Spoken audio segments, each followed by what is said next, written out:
नमस्कार प्रिय दर्शकों, आप सभी का स्वागत है आपकी अपने इस यूट्यूब चैनल एस्ट्रो मिश्रा में। दर्शकों, आज हम बात करते हैं अधिक मास की।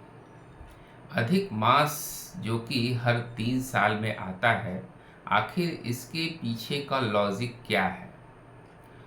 एक्चुअली हम देखें तो हिंदू पंचांग जो है, इसमें 12 महीने होते हैं। चैत्र महीने से इसकी शुरुआत होती है और फाल्गुन तक 12 महीने होते हैं।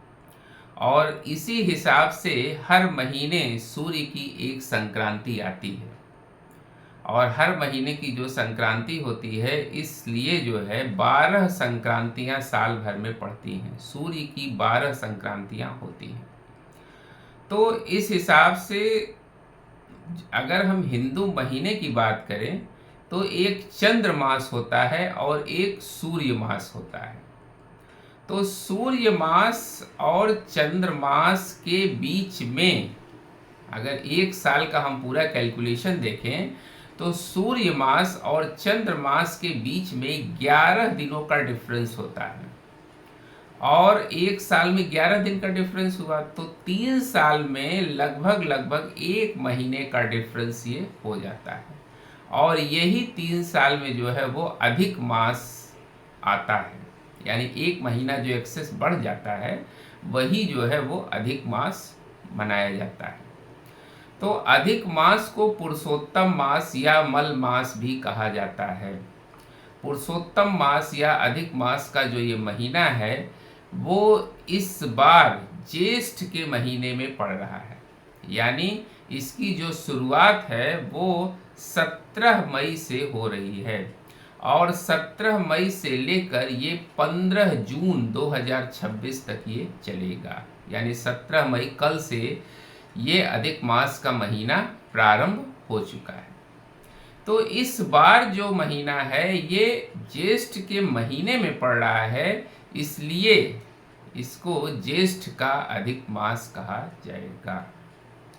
तो ज्येष्ठ का महीना वैसे ही बहुत इम्पोर्टेंट है और इसमें अधिक मास का पड़ना बहुत महत्वपूर्ण हो जाता है। एक्चुअली जो अधिक मास है ये तो ऐसे ही 3 साल में आता है और 3 साल में आता है। ये कोई ज़रूरी नहीं है कि हर बार ज्येष्ठ का ही महीना रहेगा। कोई भी महीना हो सकता है, सावन का महीना हो सकता है, कार्तिक का महीना हो सकता है, कुआर का महीना हो सकता है, कोई भी महीना हो सकता है। तो ज्येष्ठ का जो महीना है, ज्येष्ठ के महीने में अधिक मास का आना ये बहुत इम्पॉर्टेंट है। ये सामान्य इक्वेशन नहीं है और ये लगभग 8 से 10 साल का अंतर होता है इसमें। यानी ज्येष्ठ का अधिक मास आने में 8 से 10 साल का समय लगता है, क्योंकि इसके पहले जो ज्येष्ठ का अधिक मास आया था वो 2018 में आया था और उसके पहले अगर हम देखें तो 2007 या 8 के आसपास आया था।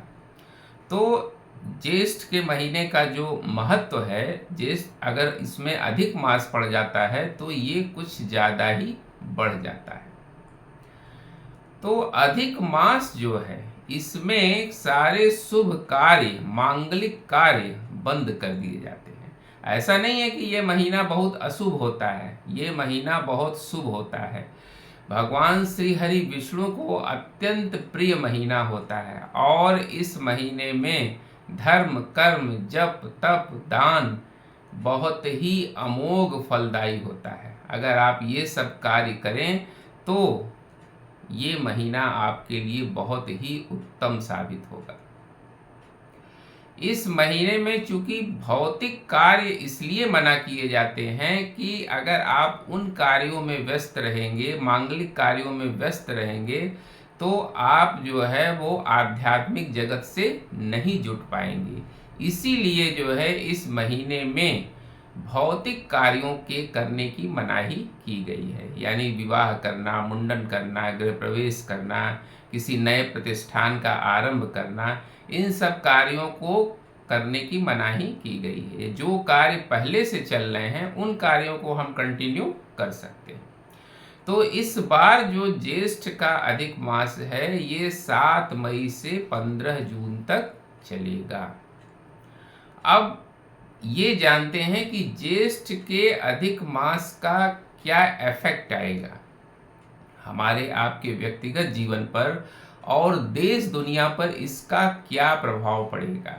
एक्चुअली ऐसा देखा गया है कि जब जब ज्येष्ठ के महीने में अधिक मास आता है तब तब गर्मियां बहुत ज़्यादा पड़ती हैं। ज्येष्ठ का महीना ऐसे ही गर्मी का है और इस महीने में जब ये अधिक मास आता है तो गर्मियां प्रचंड पड़ती हैं, प्रचंड गर्मी होती है और दो तरह का इक्वेशन क्रिएट होता है, कहीं प्रचंड गर्मी पड़ेगी और कहीं बाढ़ की स्थिति बन जाएगी, तूफान की स्थिति बन जाएगी। तो इस तरह का वेरिएशन जो है वो देखने को मिलता है, जिसके कारण होता क्या है कि वातावरण में डिसबैलेंस क्रिएट होता है। जब ये डिसबैलेंस क्रिएट होता है तो इससे बीमारियों का जन्म होता है। मौसमी बीमारियां इस समय लोगों को परेशान करती हैं। तो ज्येष्ठ के अधिक मास में गर्मी बहुत प्रचंड पड़ेगी, जिसके कारण जो है मौसमी बीमारियां लोगों को परेशान करेंगी। यानी वेदर जो है कुल मिला जुला के हम ये कहें तो बहुत परेशान करने वाला है। कहीं बाढ़ की स्थिति, कहीं सूखे की स्थिति।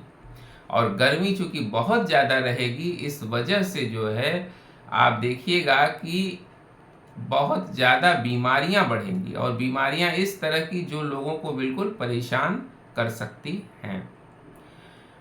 कुछ लोग ये कह रहे हैं कि ज्येष्ठ के महीने में अधिक मास आया है तो इससे क्या कोई महामारी का खतरा है। एक दो लोगों ने कमेंट करके पूछा था। एक्चुअली महामारी का खतरा नहीं है, छोटे मोटे वायरस जरूर आएंगे। अभी आप देख रहे हैं कि हंता वायरस जो है वो स्प्रेड आउट हो रहा है, लेकिन हमने उस पर वीडियो बनाया था कि कोई इसका खास इफेक्ट हमें आता हुआ नहीं दिखाई दे रहा है। अभी ये समय महामारियों का नहीं है। अगर हम प्लैनेटरी कॉम्बिनेशंस और सारे देखें तो इस समय महामारियों का ये समय नहीं है। हाँ, छोटे मोटे वायरस आते रहेंगे समय समय पर, लेकिन ये महामारी का रूप नहीं ले पाएंगे। अगर महंगाई और अर्थव्यवस्था की बात करें तो इस पर भी ज्येष्ठ के अधिक मास का बड़ा गहरा प्रभाव पड़ता है। अर्थव्यवस्था जो है इससे डगमगाती हुई दिखाई देगी, जैसा कि आप पहले से भी देख रहे हैं और उसका इफेक्ट आना शुरू हो गया है। तो इससे अर्थव्यवस्था जो है वो डगमगाएगी, यानी वोलेटाइल सिचुएशन रहेगी, अप्स एंड डाउन्स की स्थिति बनी रहेगी। महंगाई अपनी चरम सीमा पर इस समय पहुंचेगी, जो लोगों को परेशान करेगी। यानी कुल मिला जुला के हम ये कहें तो आर्थिक अस्थिरता इस समय व्याप्त रहेगी। एक्चुअली ये तो 15 जून तक का ही समय है, अधिक मास 15 जून तक का ही समय, लेकिन इसका इफेक्ट जो है आने वाले 5-6 महीनों तक बना रहता है। तो ऐसा नहीं है कि 15 जून के बाद इसका असर समाप्त हो जाएगा। इसका इफेक्ट जो है 5-6 महीने तक बना रहेगा। राजनीतिक परिप्रेक्ष्य की बात करें तो इस समय जो है राजनीति में भी काफ़ी उलटफेर हो सकता है। तमाम लोगों के कुर्सियां जा सकती हैं और लोगों को नया विभाग मिल सकता है। उसमें मतलब राजनीतिक उलटफेर इस समय होगा।